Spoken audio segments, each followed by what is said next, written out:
तो दोस्तों आज की इस वीडियो में हम द नेकेड गन नाम की इस बेहतरीन मूवी के बारे में बात करने जा रहे हैं जो कि रिलीज़ हो चुकी है हमारे नज़दीकी सिनेमाघरों में। तो आज की इस वीडियो के अंदर हम इसी मूवी की पूरी अपडेट आपको बताएंगे। इसमें प्री प्रोडक्शन, रिलीजिंग, कास्टिंग, सारे कुछ इन्फॉर्मेशन एक ही वीडियो में मैं आपको बताने वाला हूँ। तो वीडियो को करते हैं स्टार्ट। आप वीडियो कर they like. The naked gun 2025 में रिलीज होने वाली एक अमेरिकी एक्शन क्राइम कॉमेडी फिल्म है जिसका निर्देशन अकीवा शेफर ने किया है और इसे शेफर, डैन ग्रेगर और डग मैंड ने लिखा है। द नेकेड गन फ्रेंचाइजी की यह चौथी फिल्म है जिसमें लियाम नीसन मुख्य भूमिका में है, जबकि Pamela Anderson, Paul Walter Hauser, Kevin Durand और डैनी ह्यूस्टन सहायक भूमिकाओं में है। यह लेफ्टिनेंट फ्रैंक ड्रेबिन के बेटे की कहानी है जिसे पुलिस स्क्वाड को बंद होने से बचाने के लिए अपने पिता के नक्शेकदम पर चलना होगा। चौथी द नेकेड गन फिल्म की घोषणा मूल रूप से 2009 में की गई थी, जो लेस्ली नील्सन अभिनीत एक डायरेक्ट टू टीवी सीक्वल थी। हालांकि फिल्म कई वर्षों तक विकास में पिछड़ती रही, जिसमें 2013 में एड हेल्म्स अभिनीत एक रीबूट के रूप में पुनर्विकास भी शामिल है।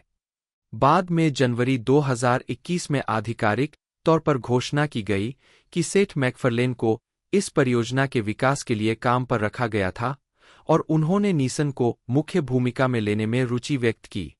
हालांकि मैकफरलेन को निर्देशन के लिए काम पर रखा गया था, अक्टूबर 2022 में फिल्म को हरी झंडी मिलने के बाद शेफर ने उनकी जगह ले ली और नीसन को आधिकारिक तौर पर मुख्य भूमिका में लिया गया। एंडरसन को अप्रैल 2024 में कास्ट किया गया। द नेकेड गन का प्रीमियर 28 जुलाई 2025 को मैनहट्टन के एसवीए थिएटर में हुआ और 1 अगस्त 2025 को पैरामाउंट पिक्चर्स द्वारा संयुक्त राज्य अमेरिका और यूनाइटेड किंगडम में रिलीज किया गया। फिल्म को आलोचकों से सकारात्मक समीक्षा मिली और इसने $42 मिलियन के बजट के मुकाबले दुनिया भर में $28.3 मिलियन की कमाई की। कथानक: एलएपीडी पुलिस दस्ते के लेफ्टिनेंट फ्रैंक ड्रेबिन जूनियर एक स्कूली छात्रा का वेश धारण करके अकेले ही बैंक लुटेरों के एक गिरोह को हेर कर देते हैं। उन्हें पता नहीं होता कि यह एक तिजोरी से प्लॉट डिवाइस नामक गैजेट चुराने का एक तरीका था। पुलिस प्रमुख डेविस ड्रेबिन को तब फिर से नियुक्त करते हैं जब उनकी अतिकानून प्रवर्तन गतिविधियां कानूनी रूप से जिम्मेदार बन जाती है। अपने पिता को श्रद्धांजलि देते हुए ड्रेबिन उनसे अपनी स्वीकृति का संकेत भेजने की प्रार्थना करते हैं।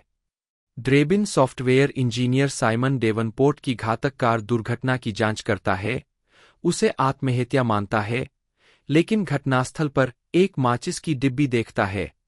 साइमन की बहन बेथ, जो एक अपराध उपन्यासकार है, कुछ और ही तर्क देती है, लेकिन ड्रेबिन उसे आगे जांच करने से रोकता है। ड्रेबिन रिचर्ड केन से मिलता है, जो एडेंटेक में साइमन का धनी नियोक्ता है। ब्लैक आइड पीज की परस्पर सराहना करने के बाद केन पुलिस स्क्वाड को एक स्वचालित इलेक्ट्रिक कार दान करता है, जिससे ड्रेबिन के ड्राइविंग करते समय हड़कंप मच जाता है और अपने निजी नाइट क्लब की सिफारिश करता है। ड्रेबिन देखता है कि साइमन की दुर्घटनास्थल पर मिली माचिस की डिब्बी पर नाइट क्लब का लोगो ही है। केन निजी तौर पर प्रदर्शित करता है कि कैसे वह चुराए गए plot, primordial law of toughness device का उपयोग करके मनुष्यों को बर्बर बना देगा, अपने साथी अरबतियों के लिए आबादी को खत्म कर देगा, जो सुरक्षित रूप से एक बंकर में शासन करने के लिए है। ड्रेबिन बैंक लुटेरों में से एक से पूछताछ करते समय डिपॉजिट बॉक्स के बारे में जान जाता है, जो साइमन का था, जो दोनों मामलों को जोड़ता है। केन के क्लब में बेथ केन को सुधारित, भयावह स्कैट गायन से विचलित करती है, जबकि ड्रेबिन सुरक्षा फुटेज तक पहुंचने के लिए कई गुंडों से लड़ता है। यह पता लगाता है कि साइमन एक पत्रकार से चुपचाप मिला था। डेविस ने अवज्ञा के लिए ड्रेबिन को निलंबित कर दिया। बेथ हतोत्साहित ड्रेबिन के साथ रहती है और वह अंततः अपनी दिवंगत पत्नी की यादों से आगे बढ़ने पर विचार करता है। ड्रेबिन को पत्रकार की हत्या का पता चलता है और वह आसानी से खुद को दोषी ठहराने के लिए छल करता है। वह भाग जाता है, लेकिन केन इलेक्ट्रिक कार का रिमोट कंट्रोल लेकर ड्रेबिन को मार डालता है, ठीक वैसे ही जैसे उसने साइमन को मारा था। ड्रेबिन विंडशील्ड उड़ा देता है, लेकिन कार के गुब्बारों, मधुमक्खियों और एक नए विंडशील्ड से टकराने के कारण फिर से फंस जाता है। वह गलती से क्लिप्पी को सक्रिय कर देता है, जो मदद करके दरवाजे खोल देती है। इस बीच पुलिस दस्ते को सेवामुक्त कर दिया गया है।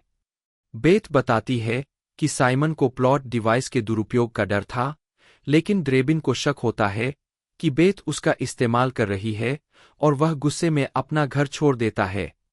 ड्रेबिन गुस्ताफसन को पकड़ लेता है और उसे डराकर केन द्वारा नए साल के मौके पर एक एमएमए मैच में प्लॉट डिवाइस को सक्रिय करने की योजना कबूल करवाता है।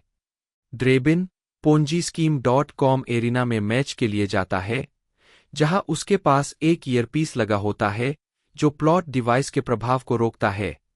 बेथ केन को मारने की योजना बनाती है, लेकिन वह अपनी किताब में लिखी बातों से इस बात का अंदाजा लगा लेता है। ड्रेबिन को नए साल के बॉल्स के अंदर प्लॉट डिवाइस मिलता है। बॉल्स गिरते ही उसकी पैंट उतर जाती है और वह खुद को पूरी दर्शक दीर्घा के सामने अभद्र रूप से उजागर कर देता है, जिससे दर्शक उसके खाली करने के आदेश का पालन नहीं करते। प्लॉट डिवाइस सक्रिय हो जाता है और पूरे शहर में बेवजह हिंसा भड़क उठती है। ड्रेबिन निर्दोष लोगों से लड़ते हुए पिस्तौल की मैगजीनों को उछालता है, लेकिन भागते हुए केन को पकड़ नहीं पाता। उसके पिता की आत्मा एक उल्लू के रूप में आती है, ड्रेबिन को हवाई मार्ग से ले जाती है और केन को मल से अंधा कर देती है। केन के पेट में एक घूंसा लगने के बाद वह दर्द से कराह उठता है। ड्रेबिन और बेथ भीड़ को शांत करने के लिए प्लॉट का इस्तेमाल करते हैं और प्यार से गले मिलते हैं। अप्रैल 2024 में पामेला एंडरसन कलाकारों में शामिल हुई। 25 एंडरसन को मूल रूप से द फाइनल इंसल्ट में तान्या पीटर्स की भूमिका की पेशकश की गई थी, इससे पहले कि यह भूमिका अंततः अन्ना निकोल स्मिथ को मिल जाए। 26 मई में पॉल वाल्टर हॉसर कलाकारों में शामिल हुए, कैप्टन एड होकेन की भूमिका निभाई। 27 केविन डूरंट के साथ एक अज्ञात खलनायक की भूमिका में। 28 साथ ही Danny हस्टन। 29 Lija Koshi, Cody Rhodes, CCH pounder और बुस्टा राइम्स। 30 मुख्य फोटोग्राफी। 6 मई 2024 को अटलांटा में working title law of toughness के तहत शुरू हुई और यह 28 जून को समाप्त हुई। 31-32 मुक्त करना। द नेकेड गन का प्रीमियर 28 जुलाई 2025 को न्यूयॉर्क के एसवीए थिएटर में हुआ और 1 अगस्त 2025 को संयुक्त राज्य अमेरिका में रिलीज किया गया। 33-34 यह मूल रूप से 18 जुलाई 2025 के लिए निर्धारित किया गया था। 35 स्वागत। Box office. 3 अगस्त 2025 तक द नेकेड गन ने संयुक्त राज्य अमेरिका और कनाडा में $16.8 मिलियन और अन्य क्षेत्रों में $11.5 मिलियन की कमाई की है, जिससे दुनिया भर में कुल $28.3 मिलियन की कमाई हुई है। संयुक्त राज्य अमेरिका और कनाडा में यह फिल्म द बैड गाइज 2 के साथ रिलीज हुई थी और इसके शुरुआती सप्ताहांत में घरेलू बॉक्स ऑफिस पर $15 मिलियन की कमाई करने का अनुमान था।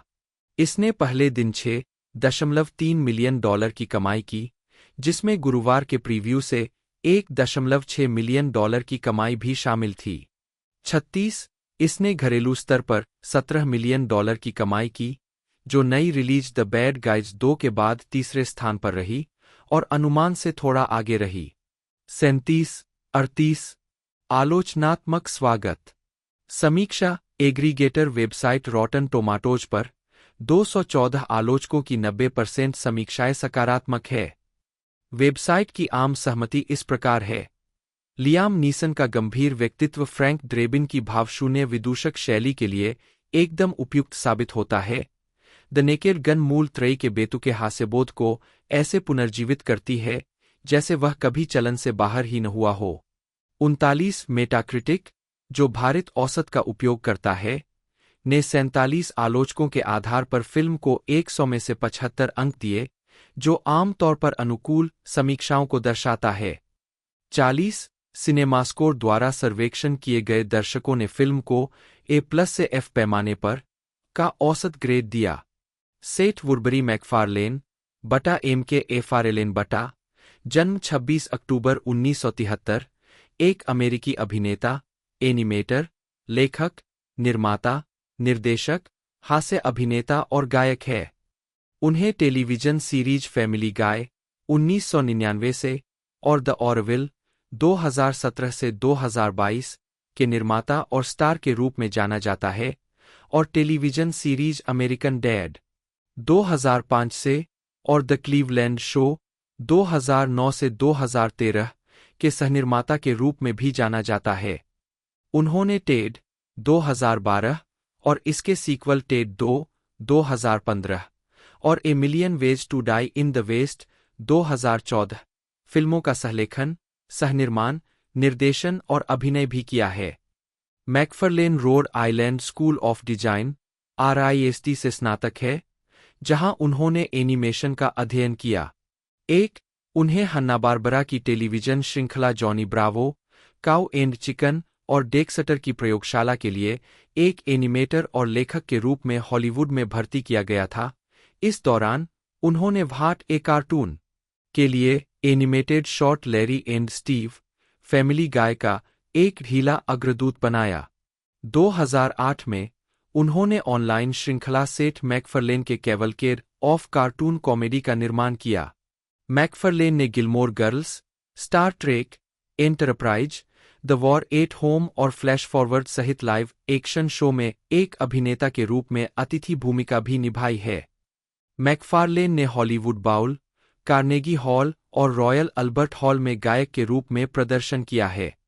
उन्होंने फ्रैंक सिनात्रा की शैली में जैज ऑर्केस्ट्रेशन और हॉलीवुड म्यूजिकल से प्रभावित होकर 2011 में music is better than words से शुरू करते हुए 9 स्टूडियो एल्बम जारी किए हैं। मैकफारलेन को अपने काम के लिए 5 ग्रैमी पुरस्कार नामांकन प्राप्त हुए हैं। 2 उन्होंने अपने एल्बमों में सारा बैरेलिस, नोरा जोन्स और एलिजाबेथ गिलीज जैसे कलाकारों के साथ अक्सर सहयोग किया है। 3 उन्होंने 2013 में 85वें अकादमी पुरस्कारों की मेजबानी की और टेड के everybody needs a best friend के लिए सर्वश्रेष्ठ मूल गीत के लिए नामांकित हुए। 4 मैकफारलेन नील डेग्रसे टायसन द्वारा होस्ट किए गए कॉस्मोस ए स्पेसटाइम ओडिसी के कार्यकारी निर्माता थे, जो कार्ल सागन द्वारा होस्ट की गई 1980 के दशक की कॉस्मोस सीरीज का अपडेट था। 5 उन्हें 2019 में हॉलीवुड वॉक ऑफ फेम पर एक स्टार मिला और 2020 में उन्हें टेलीविजन हॉल ऑफ फेम में शामिल किया गया। प्रारंभिक जीवन और शिक्षा। सेठ वुडबरी मैकफरलेन का जन्म 26 अक्टूबर 1973 को केंट, कनेक्टिकट में हुआ था। उनके माता-पिता रोनाल्ड मिल्टन मैकफरलेन बी 1946 और एन पेरी नीसेगर 1947 से 2010 न्यूब्रीपोर्ट, मैसाचुसेट्स में पैदा हुए थे। 6 उनकी छोटी बहन राचेल भी एक आवाज अभिनेत्री है। उनके नाना आर्थर सेगर ने 1928 के ग्रीष्मकालीन ओलंपिक में ट्रैक एंड फील्ड में भाग लिया था। मैकफरलेन के माता-पिता 1970 में मिले थे, जब वे बोस्टन में रहते थे और काम करते थे, और उसी वर्ष बाद में शादी कर ली। 6 वे 1972 में केंट चले गए, जहां एन ने साउथ केंट स्कूल में प्रवेश कार्यालय में काम करना शुरू किया। एक बच्चे के रूप में मैकफारलेन ने चित्रण में रुचि विकसित की और 2 साल की उम्र में उन्होंने फ्रेड फ्लिंटस्टोन और वुडी वुडपेकर जैसे कार्टून चरित्रों को चित्रित करना शुरू कर दिया। 5 साल की उम्र तक उन्हें पता था कि वह एनिमेशन में अपना करियर बनाना चाहते हैं, और उनके माता-पिता द्वारा उनके लिए इस विषय पर एक किताब ढूंढने के बाद उन्होंने फ्लिप बुक्स बनाना शुरू किया। 4 साल बाद 9 साल की उम्र में उन्होंने स्थानीय समाचार पत्र the Kent good times dispatch के लिए एक साप्ताहिक कॉमिक स्ट्रिप वाल्टर क्राउटन प्रकाशित करना शुरू किया। इसने उन्हें प्रति सप्ताह $5 का भुगतान किया। 11 मैकफारलेन ने अक्टूबर 2011 के एक साक्षात्कार में कहा कि एक बच्चे के रूप में वह हमेशा कम्युनियन समारोह से अजीब तरह से मोहित थे। उन्होंने एक स्ट्रिप बनाई जिसमें एक पात्र वेदी पर घुटने टेक कर कम्युनियन ले रहा था और पूछ रहा था, क्या मुझे इसके साथ फ्राइज मिल सकते हैं? 12. मैकफार्लेन ने 1991 में केंट स्कूल से अपना हाई स्कूल डिप्लोमा प्राप्त किया। 6. 7. वहां रहते हुए उन्होंने एनिमेशन के साथ प्रयोग करना जारी रखा और उनके माता-पिता ने उन्हें एक 8 मिमी कैमरा दिया। 13.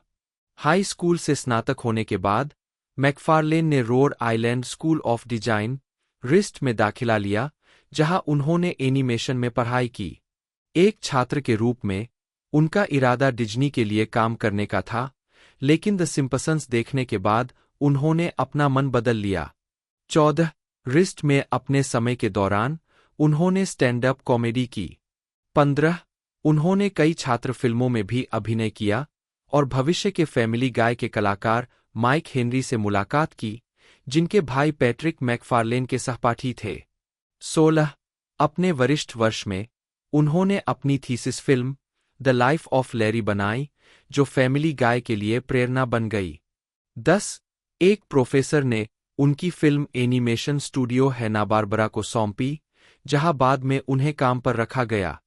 अपनी लोकप्रियता के बावजूद फैमिली गाय की अक्सर आलोचना की जाती रही है। 44. पेरेंट्स टेलीविजन काउंसिल इसकी लगातार आलोचना करती रही है। इसने इसे फॉक्स के कार्यक्रमों से हटाने के लिए एक पत्रलेखन अभियान चलाया। 45. और फेडरल कम्युनिकेशंस कमीशन में शिकायत दर्ज कराई कि इसके कुछ एपिसोड में अभद्र सामग्री है।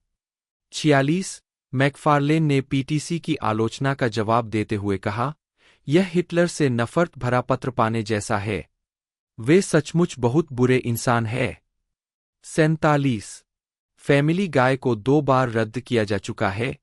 हालांकि प्रशंसकों के मजबूत समर्थन और डीवीडी की बिक्री ने फॉक्स को पुनर्विचार करने पर मजबूर कर दिया है।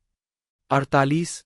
मैकफार्लेन ने बताया कि इन रद्दीकरणों ने लेखकों की सूची को कैसे प्रभावित किया। फैमिली गाय के लगातार प्रसारण बंद होने का एक सकारात्मक पहलू यह है कि हमें हमेशा स्टाफ लेखकों को बदलना पड़ता था। 30. अपने छठे सीजन के दौरान 2007 से 2008 राइटर्स गिल्ड ऑफ अमेरिका की हड़ताल के कारण फैमिली गाय और अमेरिकन डैड के एपिसोड नियमित प्रसारण से स्थगित कर दिए गए थे। मैकफार्लेन ने लेखकों का समर्थन करने के लिए हड़ताल में भाग लिया और फॉक्स ने उनकी अनुमति के बिना फैमिली गाय के 3 एपिसोड प्रसारित किए। हड़ताल 12 फरवरी 2008 को समाप्त हुई। 49 और श्रृंखला का नियमित प्रसारण फिर से शुरू हुआ, जिसकी शुरुआत बैक टू द वुड्स से हुई। उद्धरण वांछित। अमेरिकी पिता। मुख्य लेख अमेरिकन डैड। मैकफार्लेन के पास अमेरिकन डैड के रूप में दूसरी लंबे समय से चलने वाली सफल वयस्क एनिमेटेड श्रृंखला है, जिसका निर्माण 2005 की शुरुआत से हो रहा है। आज तक यह उनकी एकमात्र एनिमेटेड श्रृंखला है जिसे कभी रद्द नहीं किया गया है, हालांकि यह 2 नेटवर्क स्थानांतरणों से गुजरी है। इसके 11वें सीजन के बाद फॉक्स से टीबीएस पर 50 और इसके 21वें सीजन के बाद टीबीएस से वापस फॉक्स पर 51। मैकफार्लेन नायक स्टेन स्मिथ और प्रमुख माध्यमिक चरित्र रोजर की आवाजें प्रदान करते हैं। 8। उनकी बहन राचेल स्टेन की बेटी हेले की आवाज प्रदान करती है। 52। इसके अतिरिक्त उन्होंने शो के पहले एपिसोड का सहलेखन किया। 53। 54। अपनी आवाज अभिनय के काम के अलावा मैकफार्लेन ने अमेरिकन डैड शो के अन्य सहनिर्माताओं मैट वीड्समैन और माइक बार्कर, हालांकि बाद वाले 10 सीजन के बाद चले गए, को रचनात्मक निर्देशन सौंपते हुए। 55। 56। उन्हें लगा कि इससे श्रृंखला को अपनी आवाज और पहचान देने में मदद मिलती है। 57। मैकफार्लेन ने कहा है कि अमेरिकन डैड बनाने की उनकी प्रेरणा जॉर्ज डब्ल्यू बुश प्रशासन के साथ उनकी और वीड्समैन की झुंझलाहट से मिली। 58। मैकफार्लेन ने अमेरिकन डैड के शुरुआती सीजन को ऑल इन द फैमिली के समान बताया है, जिसमें स्टेन के मूल रूप से कट्टर व्यक्तित्व की तुलना आर्ची बंकर से की गई है। 30। हालांकि शुरुआती कुछ सीजन के बाद श्रृंखला ने राजनीतिक व्यंग्य के इन तत्वों का उपयोग करना बंद कर दिया, 59 और मनोरंजन और हास्य का अपना ब्रांड पेश करना शुरू कर दिया। 57 मैकफार्लेन को शुरुआती दौर में श्रृंखला को समझने में कठिनाई होने के रूप में वर्णित किया गया था।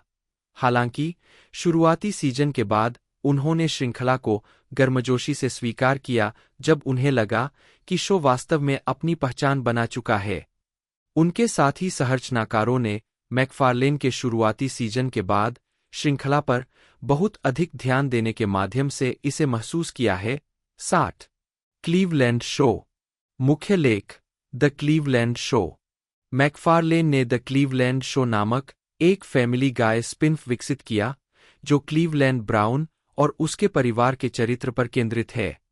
शो का विचार फैमिली गाय के लेखक और क्लीवलैंड की आवाज माइक हेनरी के सुझाव से उत्पन्न हुआ। फॉक्स ने 22 एपिसोड का आदेश दिया और श्रृंखला पहली बार 27 सितंबर 2009 को प्रसारित हुई। शो, जिसे 22 एपिसोड वाले पहले सीजन को प्रसारित करने के लिए चुना गया था, 61 को फॉक्स ने दूसरे सीजन के लिए चुना, जिसमें 13 एपिसोड शामिल थे, जिससे कुल संख्या 35 एपिसोड हो गई। पहले सीजन के प्रीमियर से पहले ही 3 मई 2009 को घोषणा की गई थी। 62 मजबूत रेटिंग के कारण फॉक्स ने सीजन 2 के पिछले 9 एपिसोड उठाए। क्लीवलैंड और उसके परिवार का चरित्र हीज ब्लैक एपिसोड में फैमिली गाय में वापस आ गया। 64 मैकफार्लेन द्वारा बनाई गई यह एकमात्र एनिमेटेड सीरीज है जिसमें उन्होंने मुख्य किरदार को आवाज नहीं दी है। हालांकि मैकफार्लेन ने सीजन 3 के एपिसोड 10 तक टिम द बियर का किरदार निभाया था। सीजन 3 के एपिसोड 11 के बाद से जेस हार्नेल ने टिम को आवाज दी। फिल्मी करियर। टेड। मुख्य लेख टेड फ्रेंचाइजी। मैकफार्लेन ने 2012 में टेड की रिलीज के साथ अपने निर्देशन की शुरुआत की। उन्होंने घोषणा की कि वह कॉनन के एक एपिसोड में इसका निर्देशन कर रहे हैं, जो 10 फरवरी 2011 को प्रसारित हुआ। फिल्म का निर्देशन करने के साथ साथ उन्होंने पटकथा भी लिखी, निर्माता के रूप में काम किया और शीर्षक चरित्र के रूप में अभिनय किया। टेड जॉन बेनेट, मार्क वाहलबर्ग और उनके बात करने वाले टेडी बियर मैकफार्लेन की कहानी कहता है, जो जॉन और उनकी प्रेमिका लोरी कॉलिंस मिला कुनिस को उनके जीवन में आगे बढ़ने से रोकता है। फिल्म को आमतौर पर आलोचकों और दर्शकों दोनों से अनुकूल समीक्षा मिली और यह बॉक्स ऑफिस पर सफल रही, जिसने एक मूल आर-रेटेड कॉमेडी के लिए अब तक की सबसे अधिक सप्ताहांत की कमाई के साथ शुरुआत की। 98-99 अंतर्राष्ट्रीय स्तर पर फिल्म वर्तमान में द हैंगओवर को पछाड़ते हुए अब तक की सबसे अधिक कमाई करने वाली मूल आर-रेटेड कॉमेडी है। एक सीक्वल, टेड 2, 26 जून 2015 को रिलीज किया गया था। 100, 101, 102 जून 2021 में यह घोषणा की गई थी कि पीकॉक ने एक प्रीक्वल सीरीज के लिए सीधे सीरीज ऑर्डर दिया है। सीरीज के कार्यकारी निर्माता के रूप में काम करने के अलावा मैकफार्लेन टेड की अपनी भूमिका को दोहराएंगे। इसकी प्रीक्वल प्रकृति के कारण वाहलबर्ग और कुनिस अपनी भूमिकाओं को नहीं दोहराएंगे। 103 अगस्त 2024 में यह घोषणा की गई कि फ्रेंचाइजी पर आधारित एक एनिमेटेड सीरीज विकास में थी। 104 पश्चिम में मरने के लाखों तरीके। मुख्य लेख पश्चिम में मरने के लाखों तरीके। मैकफार्लेन ने अपनी दूसरी film a million ways to die in the west का सहलेखन और अभिनय किया। एलेक्स सुल्किन और वेलेस्ली वाइल्ड भी इस फिल्म के सहलेखक थे। यह फिल्म एक कायर भेड़पालक मैकफार्लेन की कहानी है जो एक मुठभेड़ में हार जाता है और अपनी प्रेमिका को उसे छोड़कर किसी और के पास जाते हुए देखता है। जब एक रहस्यमयी महिला शहर में आती है तो वह उसे साहस पाने में मदद करती है, लेकिन जब उसका अपराधी पति बदला लेने आता है तो किसान को अपने नए साहस की परीक्षा लेनी पड़ती है। 105, 106 फिल्म को आलोचकों से मिलीजुली से लेकर नकारात्मक समीक्षाएं मिली। 107 27 जनवरी 2014 को मैकफारलेन ने घोषणा की कि उन्होंने फिल्म की पटकथा पर आधारित एक साथी उपन्यास लिखा है, जो 4 मार्च 2014 को रिलीज हुआ। 108, 109, एक ऑडियोबुक संस्करण भी उपलब्ध कराया गया था, जिसे जोनाथन फ्रेक्स ने सुनाया था।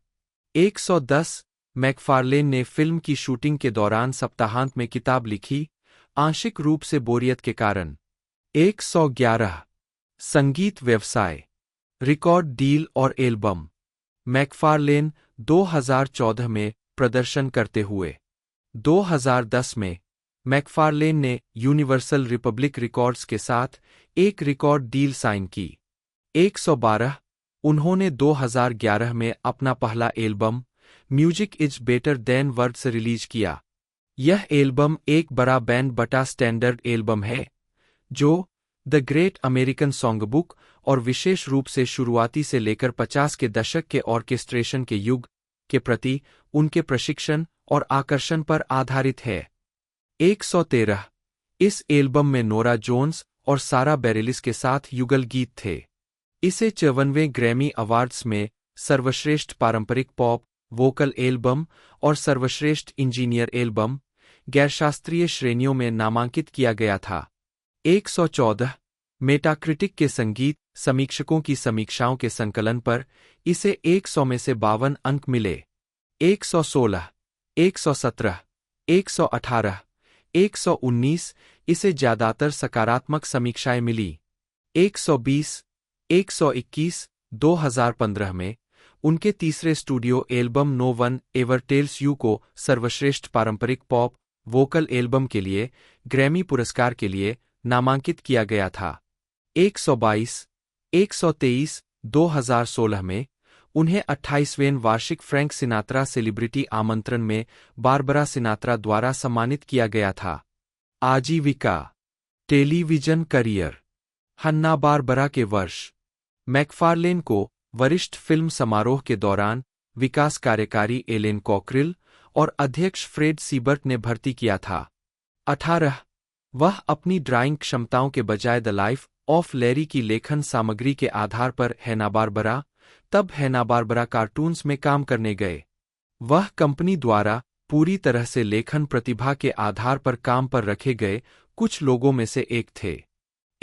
उन्होंने कार्टून नेटवर्क की कार्टून श्रृंखला के लिए एक एनिमेटर और लेखक के रूप में काम किया। उन्होंने द लाइफ ऑफ लैरी का सीक्वल लैरी एंड स्टीव शीर्षक से बनाया, जिसमें लैरी नाम का एक मध्यम आयु वर्ग का चरित्र और एक बौद्धिक कुत्ता स्टीव था। लघु फिल्म कार्टून नेटवर्क के वर्ल्ड प्रीमियर टून्स में से एक के रूप में प्रसारित की गई थी। मैकफारलेन ने स्टूडियो में अपने कार्यकाल के दौरान 3 टेलीविजन सीरीज पर काम किया, डेक्सटर की प्रयोगशाला, काउ एंड चिकन और जॉनी ब्रावो। 19-20, एक लेखक और स्टोरीबोर्ड कलाकार दोनों के रूप में काम करते हुए मैकफारलेन ने जॉनी ब्रावो पर सबसे अधिक समय बिताया। उन्होंने शो की पटकथा लेखन की प्रक्रिया के माध्यम से जॉनी ब्रावो में अपनी खुद की शैली विकसित करना आसान पाया, जिसका उपयोग डेक्सटर की प्रयोगशाला और काउ एंड चिकन ने नहीं किया था। जॉनी ब्रावो क्रू के एक भाग के रूप में उन्होंने एडम वेस्ट और स्कूलहाउस रॉक के जैक शेल्डन जैसे अभिनेताओं और वॉइस ओवर कलाकारों से मुलाकात की। ये बैठकें बाद में उनकी फैमिली गाय श्रृंखला के निर्माण और सफलता के लिए महत्वपूर्ण बन गईं। उन्होंने वॉल्ट डिज्नी टेलीविजन एनिमेशन के लिए फ्रीलांस काम भी किया, जंगल कब्स के लिए लेखन किया और नेलवाना के लिए, जहां उन्होंने एस वेंचुरा पेट डिटेक्टिव के लिए लिखा। कहानी की प्रगति, चरित्र के दाव और कथानक बिंदुओं जैसे लेखन तत्वों के सख्त अवलोकन के माध्यम से मैकफारलेन ने पाया कि लेखन के दृष्टिकोण से डिज्नी के लिए काम उनके करियर की तैयारी में बहुत मूल्यवान था, विशेषकर एस वेंचुरा पर। उन्होंने फ्रेडरेटर स्टूडियो के oh yes cartoons on Nickelodeon के लिए जूमेट्स नामक एक लघु फिल्म भी बनाई और लिखी। 21 फॉक्स ब्रॉडकास्टिंग कंपनी के अधिकारियों ने लैरी की दोनों शॉट्स देखीं और जल्द ही प्राइम टाइम एनिमेटेड सीरीज के लिए बातचीत शुरू हो गई।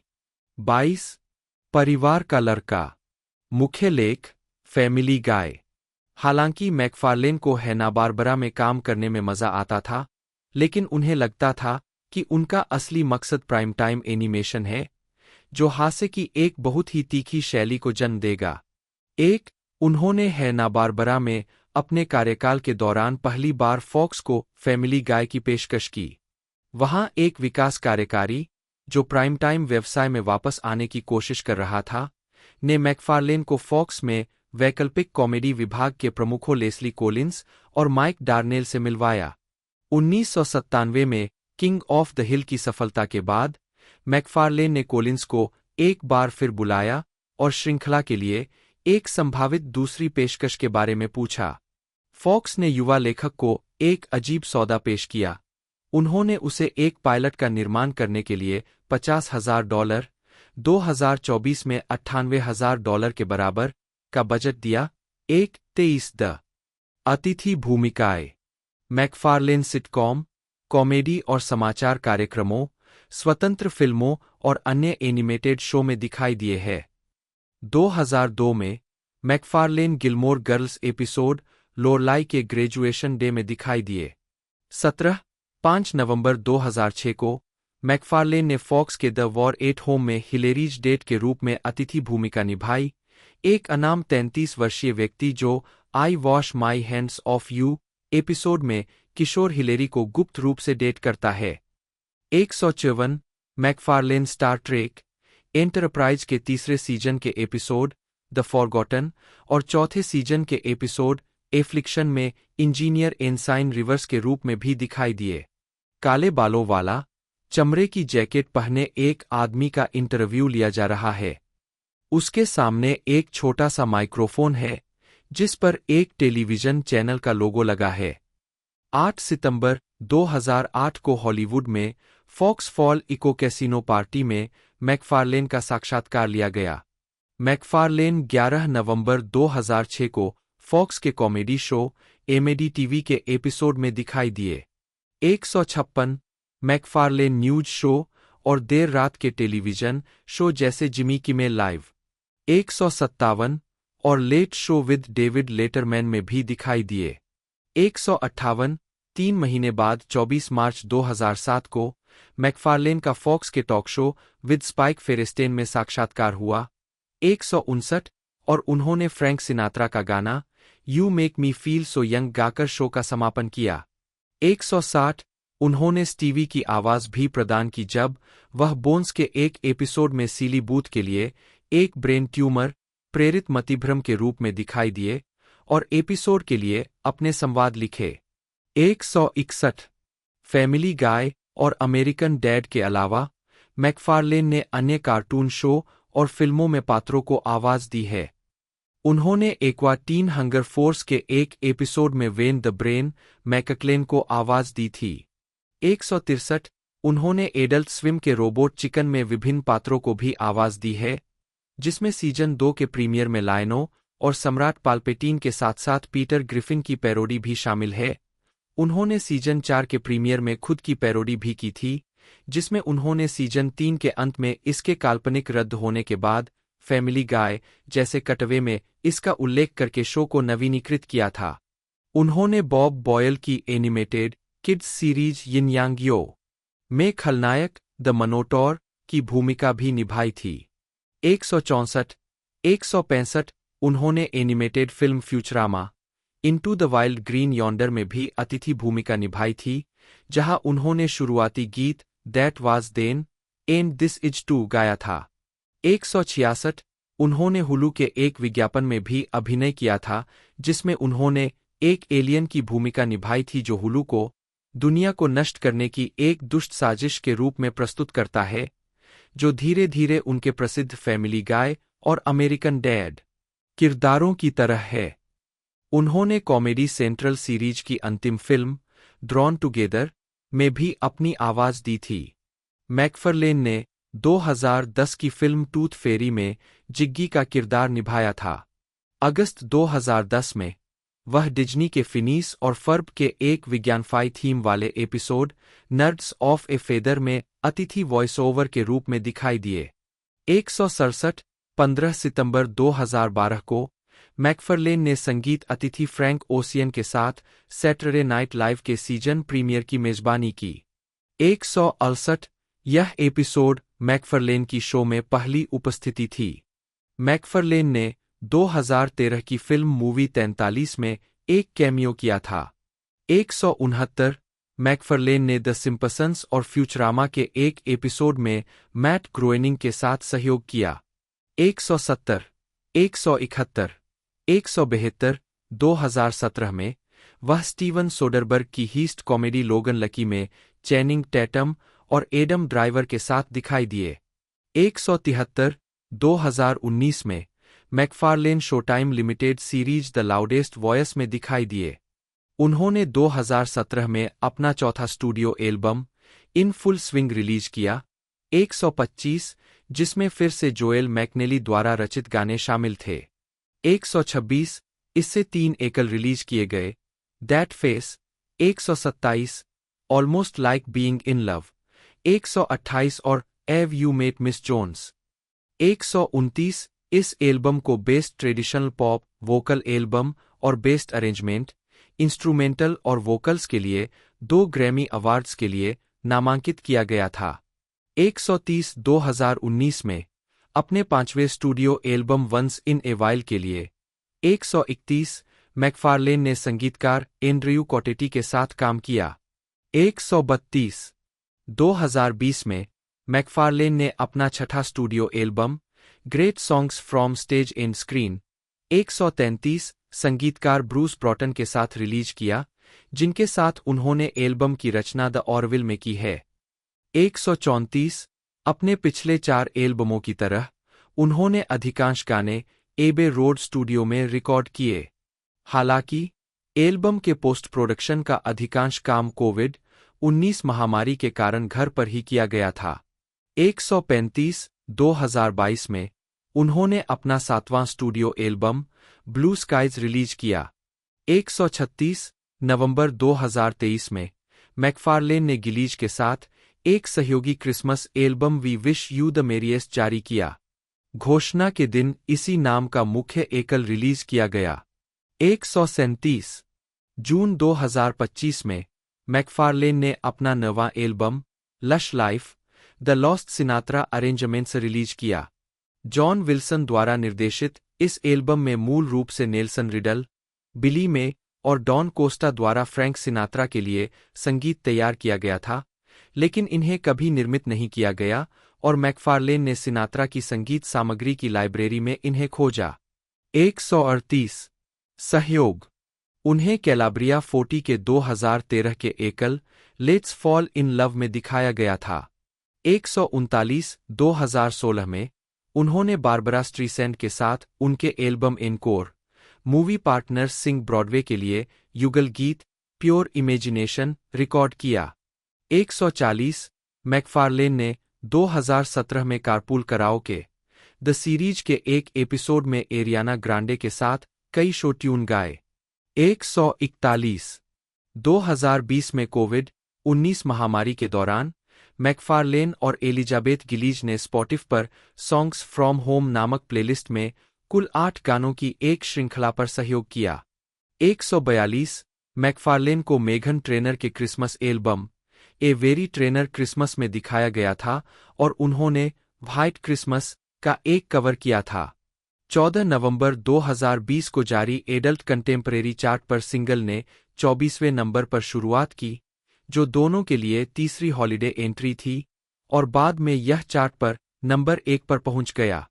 143 144 2023 में मैकफारलेन को लॉजिक के 8वें स्टूडियो एल्बम कॉलेज पार्क के एल्बम ट्रैक सेल्फ मेडिकेशन में रेडमैन और स्टैटिक सेलेक्टा के साथ सह प्रदर्शित किया गया था। अन्य परियोजनाएं मैकफारलेन 2020 की एक फीचर फिल्म के कार्यकारी निर्माता थे, जो ब्रेनन ब्रागा द्वारा निर्देशित हुलू के लिए क्लाइव बार्कर के उपन्यास बुक्स ऑफ ब्लड पर आधारित थी। 146 2020 में उन्होंने एनबीसी यूनिवर्सल के साथ आंतरिक और बाहरी दोनों नेटवर्कों के लिए टेलीविजन प्रोजेक्ट विकसित करने के लिए $200 मिलियन का समझौता किया, जिसमें कंपनी की तत्कालीन विकासशील स्ट्रीमिंग सेवा पीकॉक भी शामिल थी। 147, 148 इन प्रोजेक्ट्स में बिल नाई द्वारा होस्ट किया गया द एंड इज नाई भी शामिल है, जो 6 एपिसोड की एक श्रृंखला है जो 6 सर्वनाशकारी परिदृश्यों की खोज और व्याख्या करती है। मैकफार्लेन कार्यकारी निर्माता है और प्रत्येक एपिसोड में छोटी भूमिकाएं निभाएंगे। इसका प्रीमियर 25 अगस्त 2022 को सेवा पर होगा। 149 जनवरी 2021 में यह घोषणा की गई थी कि मैकफार्लेन को द नेकेड गन के रीबूट को विकसित करने के लिए काम पर रखा गया था। मैकफार्लेन ने पहले 2015 में लियाम नीसन को फ्रैंक ड्रेबिन जूनियर के रूप में कास्ट करने में रुचि व्यक्त की थी। फिल्म निर्माता को स्टूडियो द्वारा काम पर रखा गया था। नीसन ने खुलासा किया कि पैरामाउंट पिक्चर्स के साथ फिल्म निर्माता ने फिल्म में अभिनय करने के लिए उनसे संपर्क किया था। 150, 151 उसी वर्ष जून में नीसन ने कहा कि मैकफार्लेन स्क्रिप्ट के एक नए मसौदे पर काम कर रहे थे। स्टूडियो इसके अलावा निर्देशक के रूप में फिल्म निर्माता की संभावित भूमिका पर बातचीत कर रहा था। उन्होंने परियोजना के लिए उत्साह व्यक्त किया और अधिक हास्य भूमिका तलाशने का अवसर दिया अगर वह फिल्म में अभिनय करने का फैसला करते हैं, जबकि यह बताते हुए कि परियोजना पर विकास जारी है। 152 अक्टूबर 2022 फिल्म का निर्देशन अकीवा शेफर ने किया था और डैन ग्रेगर और डग मैंड को पटकथा का नया प्रारूप लिखने के लिए नियुक्त किया गया था। यह प्रारूप पिछले प्रारूप से अलग था जिसमें मार्क हेंटेमैन, एलेक्स सुल्किन और स्वयं मैकफार्लेन का योगदान था। मैकफार्लेन और एरिका हगिंस ने निर्माता के रूप में काम किया। कार्टून कॉमेडी का काफिला। मुख्य लेख सेठ मैकफार्लेन का कार्टून कॉमेडी का काफिला। 2008 में मैकफार्लेन ने वेबिसोड की एक श्रृंखला जारी की जिसे सेठ मैकफार्लेन के कार्टून कॉमेडी के कैवलकेड के रूप में जाना जाता है, जिसमें बर्गर किंग द्वारा प्रायोजित एनिमेटेड शॉर्ट्स शामिल है और साप्ताहिक रूप से जारी किए जाते हैं। 65 द ऑरविल। मुख्य लेख द ऑरविल। 2016 में मैकफार्लेन ने science fiction comedy drama series the Orville का निर्माण शुरू किया, जिसमें उन्होंने कैप्टन एडवर्ड एड मर्सर की भूमिका भी निभाई। 66 मैकफार्लेन ने मूल रूप से द ऑरविल को एक स्पेक स्क्रिप्ट के रूप में लिखा था, जिसे मई 2016 में फॉक्स द्वारा 13 एपिसोड का ऑर्डर दिया गया था, जिससे यह मैकफार्लेन द्वारा बनाई गई पहली लाइव एक्शन टेलीविजन सीरीज बन गई। 67 इस सीरीज का प्रीमियर 10 सितंबर 2017 को हुआ था। 68 पहले सीजन को नकारात्मक समीक्षा मिलने के बावजूद इसे दूसरे सीजन के लिए नवीनीकृत किया गया था। 69 दूसरे सीजन का प्रीमियर 30 दिसंबर 2018 को हुआ और इसे बेहतर समीक्षा मिली। 70 श्रृंखला को फॉक्स द्वारा तीसरे सीजन के लिए नवीनीकृत किया गया था, हालांकि श्रृंखला हुलू में चली जाएगी। 71 यह सीजन फॉक्स पर अपने पिछले 2 सीजन प्रसारित करने के बाद हुलू पर शो का पहला है। साथ ही वॉल्ट डिज्नी कंपनी के मार्च 2019 में 20th सेंचुरी फॉक्स के अधिग्रहण के बाद से पहला प्रीमियर है। 72 सीजन को मूल रूप से 2020 में प्रीमियर के लिए निर्धारित किया गया था, लेकिन कोविड-19 महामारी के कारण इसमें देरी हुई। 73 द ऑरविल न्यू होराइजन्स नामक तीसरे सीजन का प्रीमियर 2 जून 2022 को हुआ। 74 महामारी के कारण तीसरे सीजन के एक एपिसोड को हटा दिया गया था, जिसे बाद में मैकफार्लेन ने एक उपन्यास में बदल दिया, जिसका शीर्षक the Orville sympathy for the devil था। 75 टेलीविजन निर्माण। मैकफार्लेन रॉब कॉड्री अभिनीत द विनर नामक एक लाइव एक्शन सिटकॉम के कार्यकारी निर्माता थे। कहानी में ग्लेन नाम का एक आदमी 32 साल की उम्र में अपने परिपक्व होने के बारे में बात करता है, और जब वह अपने इकलौते प्यार के साथ पड़ोस में रहने आती है तो वह उसी के पीछे पड़ जाता है।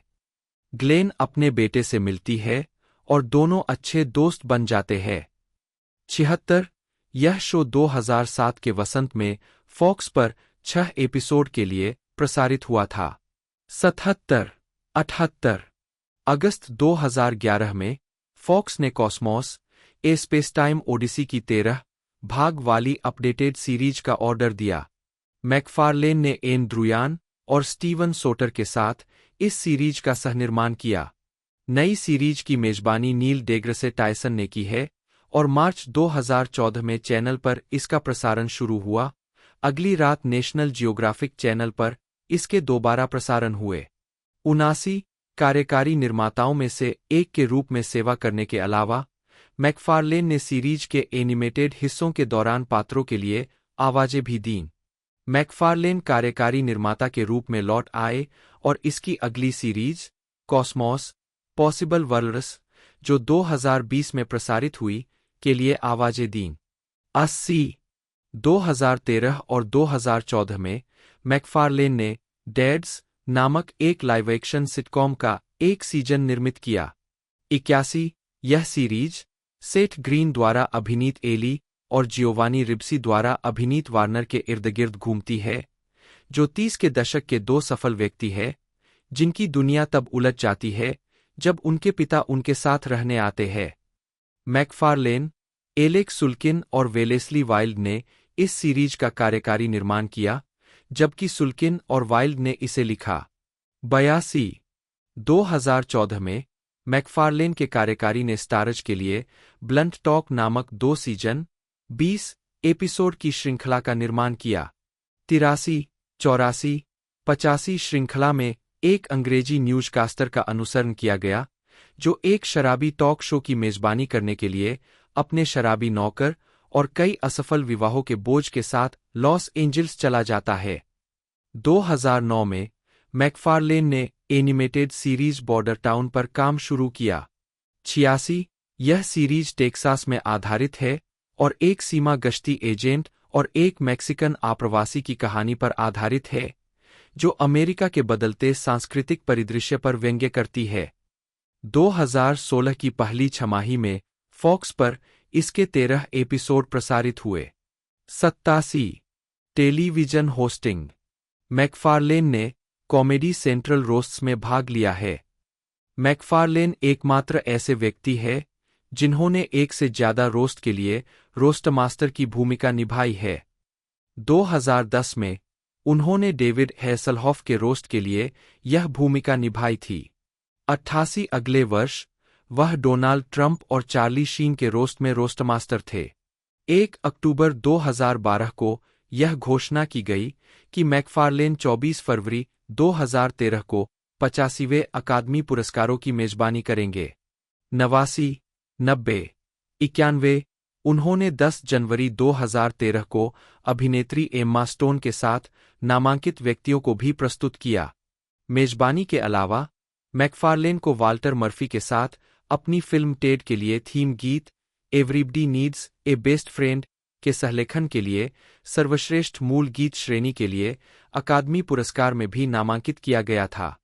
92, मैकफारलेन के प्रदर्शन के लिए आलोचनात्मक प्रतिक्रिया मिलीजुली थी।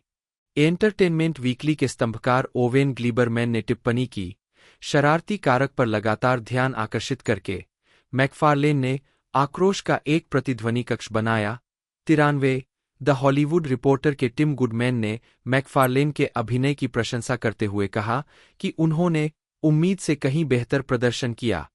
उन्होंने यह भी कहा कि उन्होंने रिकी गेरवाइस के काटने वाले हाथ वाली बात के साथ साथ ढेर सारी बारीकियां भी जोड़ी और संयोजन को भी बखूबी निभाया।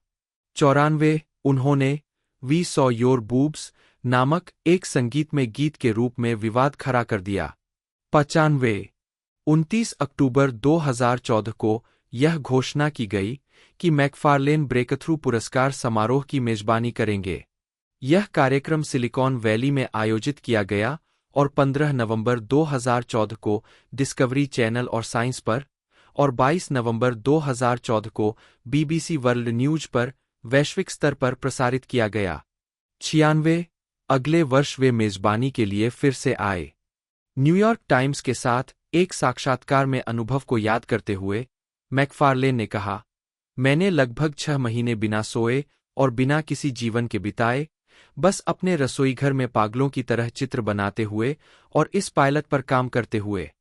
24, 6 महीने बाद मैकफार्लेन फॉक्स में एक बहुत ही साधारण, अपरिष्कृत एनिमेटेड फिल्म लेकर लौटे, जिसमें शो के लहजे को बखूबी पेश किया जा सके, जिसे उन्होंने अधिकारियों के सामने पेश किया, जिन्हें पायलट बहुत पसंद आया और उन्होंने तुरंत सीरीज बनाने का आदेश दे दिया।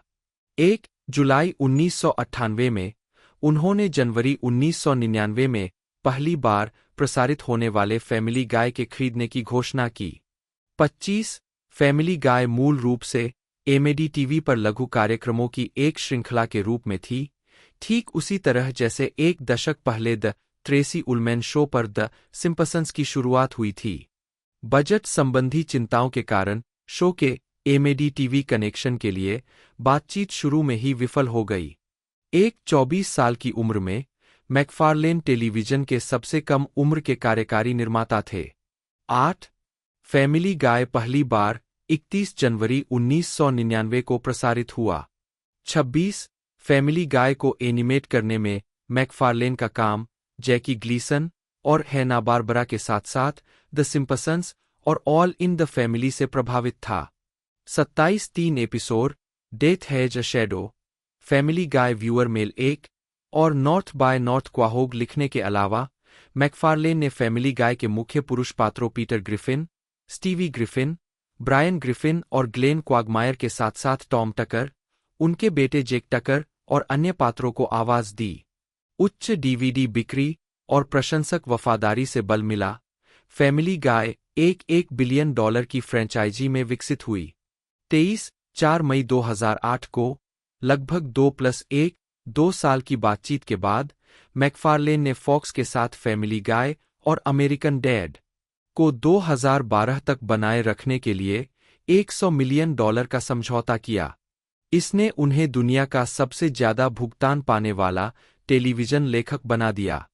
28 फैमिली गाय के साथ मैकफार्लेन की सफलता ने शो से जुड़े अन्य उपक्रमों के लिए दरवाजे खोल दिए।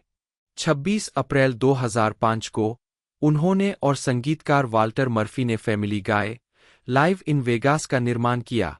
साउंड ट्रैक में ब्रॉडवे शो ट्यून थीम है और मैकफार्लेन ने स्टीवीज सेक्सी पार्टी ट्रैक में स्टीवी को आवाज दी है। 29 ब्रॉडवे संगीत के प्रशंसक। 22 मैकफार्लेन फैमिली गाय के एक घटक के रूप में संगीत के उपयोग पर टिप्पणी करते हैं। मुझे शानदार ऑर्केस्ट्रेशन और पुराने जमाने की धुनें बहुत पसंद है। इस तरह का संगीत आपको रोमांचित कर देता है, उन्होंने कहा। यह बहुत आशावादी है और मजेदार भी। आज के लोकप्रिय संगीत में मेरे लिए जो एक चीज गायब है वह है मजा। बिंग क्रॉस्बी या फ्रैंक सिनात्रा या डीन मार्टिन या मेल टॉर्म जैसे लोग ऐसे लगते थे जैसे वे बहुत अच्छा समय बिता रहे हों। 30 2006 में एक फैमिली गाय वीडियो गेम रिलीज हुआ।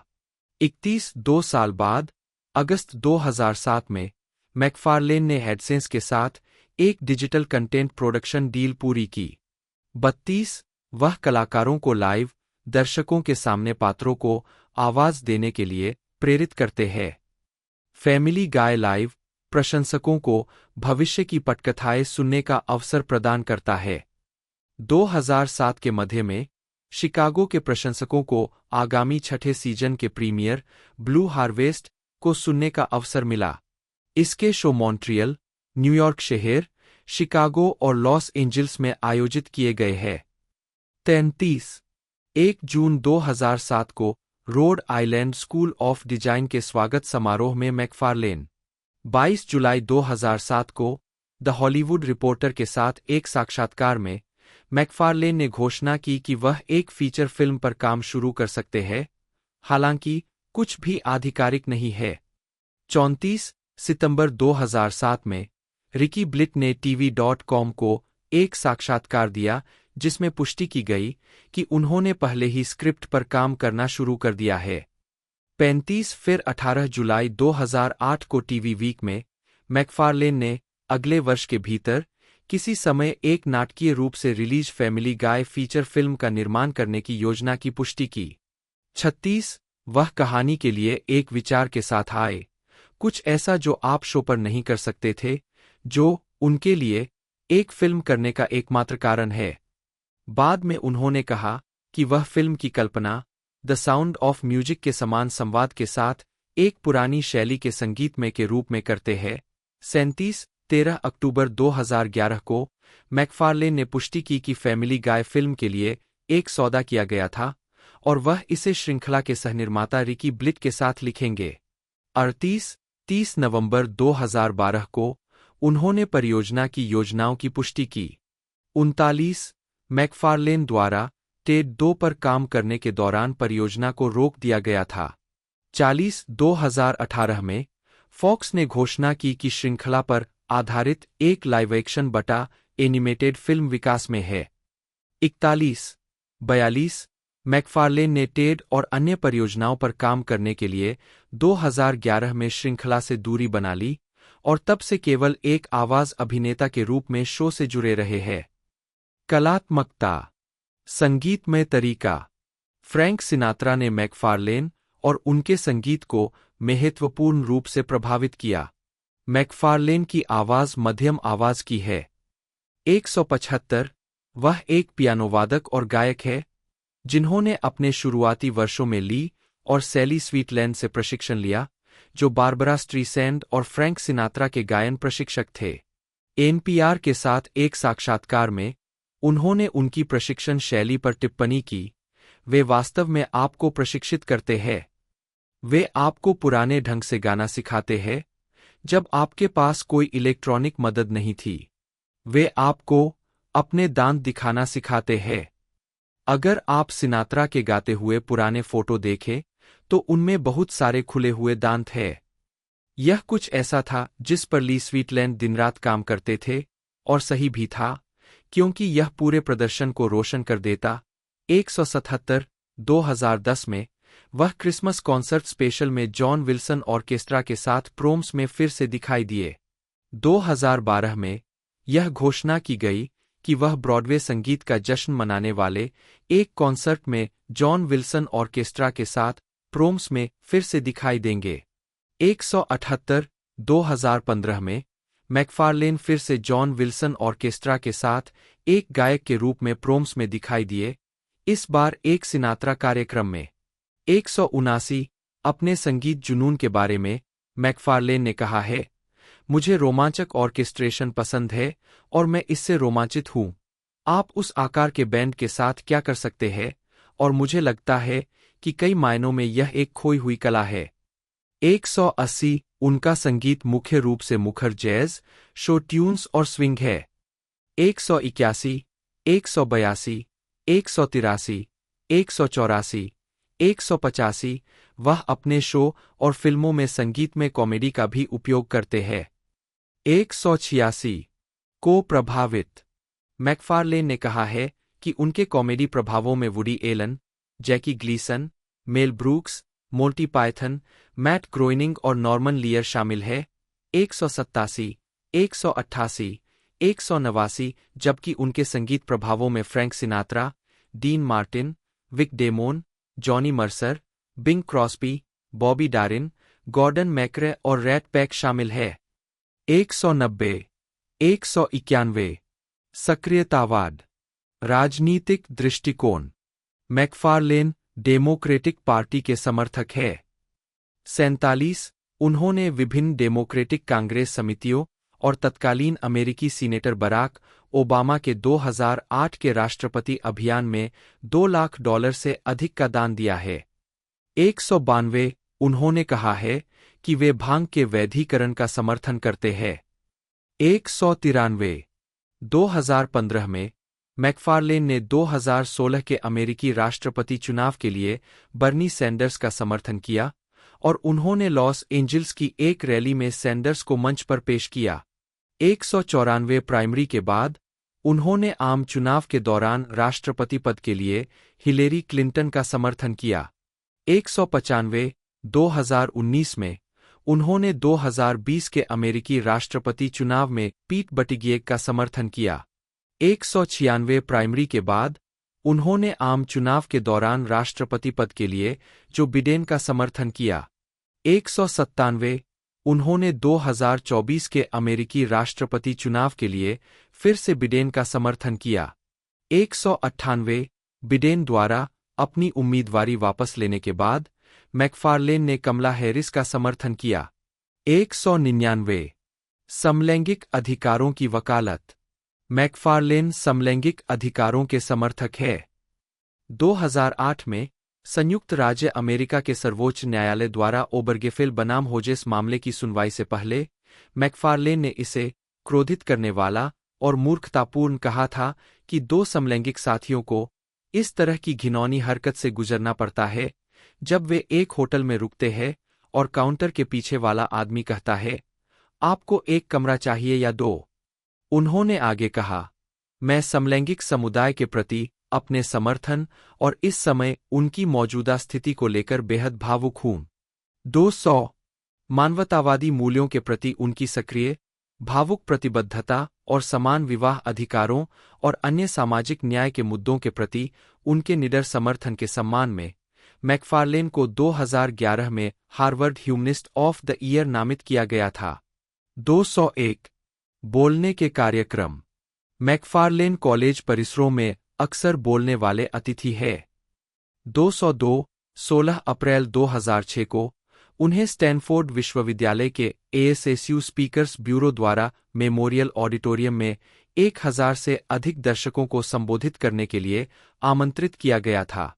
203 उन्हें हार्वर्ड विश्वविद्यालय की 2006 की कक्षा द्वारा 7 जून 2006 को क्लास डे पता देने के लिए आमंत्रित किया गया था।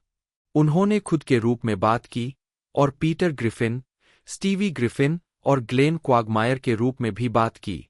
204 उन्होंने जॉर्ज वाशिंगटन विश्वविद्यालय, 202 सेंट लुइस में वाशिंगटन विश्वविद्यालय, 19 ऑस्टिन में टेक्सास विश्वविद्यालय, 205 मिसौरी विश्वविद्यालय, 206 Bowling Green State University, 207 Loyola Marymount विश्वविद्यालय, 209 2007 08 राइटर्स गिल्ड ऑफ अमेरिका हड़ताल।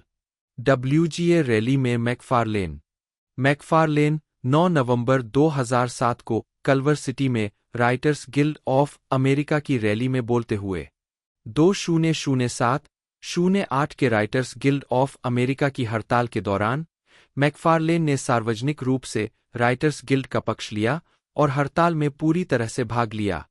210 फैमिली गाय का आधिकारिक उत्पादन दिसंबर 2007 के अधिकांश समय और उसके बाद कई अवधियों के लिए रोक दिया गया था। फॉक्स ने मैकफार्लेन की अंतिम स्वीकृति के बिना एपिसोड का निर्माण जारी रखा और हालांकि उन्होंने हड़ताल के दौरान शो पर काम करने से इनकार कर दिया, फॉक्स के साथ उनके अनुबंध ने उन्हें बाद में निर्मित किसी भी एपिसोड में योगदान देने की आवश्यकता थी।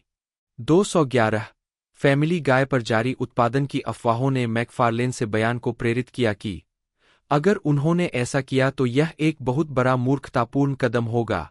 211 हड़ताल के दौरान मैकफार्लेन ने फैमिली गाय के एक एपिसोड में जॉन स्टीवर्ट के प्रसारण पर लौटने और द डेली शो के लेखकों को कमजोर करने के फैसले के बारे में 212 हड़ताल 12 फरवरी 2008 को समाप्त हुई। 49 2023 WGA और SAG-AFTRA हड़ताल। 2023 राइटर्स गिल्ड ऑफ अमेरिका की हड़ताल और 2023 SAG-AFTRA की हड़ताल के दौरान मैकफार्लेन ने हड़तालों के दौरान फिल्म और टेलीविजन कर्मचारियों की सहायता के लिए एंटरटेनमेंट कम्युनिटी फंड को $10 लाख का दान दिया। एंटरटेनमेंट कम्युनिटी, जिसे पहले एक्टर्स फंड कहा जाता था, SAG-AFTRA और WGA की हड़तालों के दौरान उद्योग के कर्मचारियों को वित्तीय सहायता प्रदान करने के लिए मौजूद है। 213 कार्ल सागन और एन ड्रूयान आर्काइव का सेट मैकफार्लेन संग्रह। 2012 में मैकफार्लेन ने लाइब्रेरी ऑफ कांग्रेस में कार्ल सागन और एन ड्रूयान आर्काइव के सेट मैकफार्लेन संग्रह को बनाने के लिए धन दान किया। मैकफार्लेन ने कहा, कार्ल सागन के काम का मेरे जीवन और हर उस व्यक्ति के जीवन पर गहरा प्रभाव पड़ा है जो हमारे ब्रह्मांड की खोज के लिए मानवता की निरंतर प्रतिबद्धता के महत्व को पहचानता है। अंतरिक्ष में हमारी यात्रा की निरंतरता हमेशा हमारे सामूहिक ध्यान का एक हिस्सा होनी चाहिए, चाहे स्नूकी ने पिछले हफ्ते जो भी किया हो। 214 215 216 यह संग्रह 12 नवंबर 2013 को खोला गया। 217, 218। फिल्म संरक्षण 20 अप्रैल 2024 को मैकफारलेन ने मार्टिन स्कॉर्सेसे। मैकफारलेन कैलिफोर्निया के बेवर्ली हिल्स में रहते हैं। 221, वह शादीशुदा नहीं है और उनके कोई बच्चे नहीं है। 222, 223, 2012 से 2013 तक वह ब्रिटिश अभिनेत्री एमिलिया क्लार्क के साथ रिश्ते में थे। 224, 225, मैकफारलेन ने 10 सितंबर 2001 को अपने alma mater, Rhode Island School of Design में एक भाषण दिया। 226, अगली सुबह उन्हें अमेरिकन एयरलाइंस की फ्लाइट 11 से लॉस एंजल्स लौटना था, जो 11 सितंबर के हमलों में अपहृत विमानों में से एक थी। पिछली रात के जश्न के बाद हैंगओवर और अपने ट्रैवल एजेंट से गलत प्रस्थान समय सुबह 7:45 बजे के बजाय 8:15 बजे के कारण 227, 228, वह लोगान अंतर्राष्ट्रीय हवाई अड्डे पर उड़ान भरने के लिए लगभग 10 मिनट देरी से पहुंचे क्योंकि द्वार बंद थे। 227, 228, घातक यात्रा छूटने के अपने अनुभव के बारे में बोलते हुए मैकफारलेन ने कहा, इसका मुझ पर उतना असर नहीं पड़ा जितना शायद पड़ सकता था। इसकी एक वजह यह है कि मुझे इसके खत्म होने तक पता ही नहीं चला कि मैं किसी खतरे में हूं, इसलिए मुझे कभी घबराहट का एहसास नहीं हुआ। घटना के बाद यह गंभीर था, लेकिन लोग कई बार बाल बच जाते हैं। आप सड़क पार कर रहे होते हैं और आप लगभग किसी कार से टकरा जाते हैं। यह घटना बस किसी बड़ी घटना से जुड़ी हुई थी।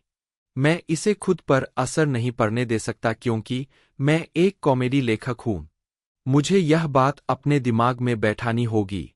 229, फैमिली गाय episode boy dog meets girl dog में इस घटना का उल्लेख है। 16 जुलाई 2010 को मैकफारलेन की मां, एन पेरी सेगर, कैंसर से मर गईं। उनकी मृत्यु की सूचना लैरी किंग ने अपने शो लैरी किंग लाइव पर दी, जिसमें उन्होंने मई 2010 में मैकफारलेन के साथ एक साक्षात्कार के दौरान हुई बातचीत को स्वीकार किया। 6, 230, मैकफारलेन एक नास्तिक है और अपनी मान्यताओं को समझाते हुए कहते हैं, मैं ईश्वर में विश्वास नहीं करता। मैं एक नास्तिक हूं। मैं खुद को एक आलोचनात्मक विचारक मानता हूं और यह बात मुझे हैरान करती है कि 21वीं सदी में भी ज्यादातर लोग, जैसा कि जॉर्ज कार्लिन कहते हैं, आकाश में रहने वाले अदृश्य मनुष्य में विश्वास करते हैं। 231, 232, 233, मुकदमों 3 अक्टूबर 2007 को बॉर्न कंपनी म्यूजिक पब्लिशर्स ने फैमिली गाय पर when you wish upon a star गाने पर उनके कॉपीराइट का उल्लंघन करने का आरोप लगाते हुए एक मुकदमा दायर किया। यह मुकदमा when you wish upon a Weinstein episode में प्रदर्शित आई नीड अ ज्यू नामक एक पैरोडी गीत के जरिए किया गया था। कॉपीराइट रखने वाली बॉर्न कंपनी ने आरोप लगाया कि इस पैरोडी में उनके संगीत की एक छिपी हुई नकल को यहूदी विरोधी गीतों के साथ जोड़ा गया है। इस मुकदमे में मैकफारलेन, 20वीं Century Fox film corporation, Fox Broadcasting Company, Cartoon Network और वाल्टर मर्फी के नाम शामिल थे। मुकदमे में कार्यक्रम के वितरण को रोकने और अनिर्दिष्ट हर्जाने की मांग की गई थी। 234, बॉर्न ने तर्क दिया कि आई नीड ए ज्यू उस गीत पर टिप्पणी किए बिना when you wish upon A star के कॉपीराइट किए गए राग का उपयोग करता है और इसलिए यह कैंपबेल बनाम एक फरोज म्यूजिक इंक के फैसले के अनुसार प्रथम संशोधन संरक्षित पैरोडी नहीं था। 235, 236, 16 मार्च 2009 को संयुक्त राज्य अमेरिका के जिला न्यायाधीश डेबोरा बेट्स ने माना कि फैमिली गाय ने बॉर्न के कॉपीराइट का उल्लंघन नहीं किया जब उसने एक एपिसोड में हास्यपूर्ण उपयोग के लिए गीत को रूपांतरित किया। 237, दिसंबर 2007 में फैमिली गाय पर फिर से कॉपीराइट उल्लंघन का आरोप लगाया गया जब अभिनेता आर्ट मेट्रानो ने Stevie Griffin the untold story के एक दृश्य के बारे में मुकदमा दायर किया जिसमें जीसस मेट्रानो के हस्ताक्षर जादू पैरोडी एक्ट को करते हैं, जिसमें विशिष्ट धुन फाइन एंड डैंडी गुनगुनाते हुए बेतुके नकली जादुई हाथ के इशारे शामिल है। 238 मैकफरलेन, 20वीं सेंचुरी फॉक्स, स्टीव कैलाघन और एलेक्स बोरस्टीन सभी को मुकदमे में नामित किया गया था।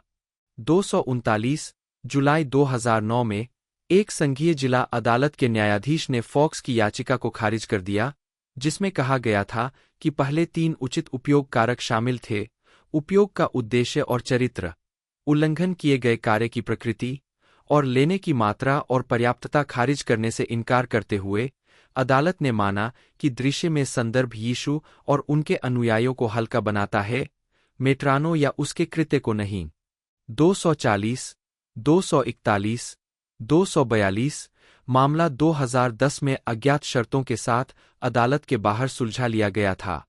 243 16 जुलाई 2014 को मैकफार्लेन को Charlie the abusive teddy bear नामक इंटरनेट वीडियो की एक श्रृंखला की प्रोडक्शन कंपनी से एक मुकदमा मिला, जिसमें दावा किया गया था कि टेड भालू अपने वीडियो के कॉपीराइट का उल्लंघन करता है, क्योंकि टेड भालू चार्ली भालू की पृष्ठभूमि कहानी, व्यक्तित्व, आवाज, टोन, दृष्टिकोण और संवाद से काफी हद तक मेल खाता है।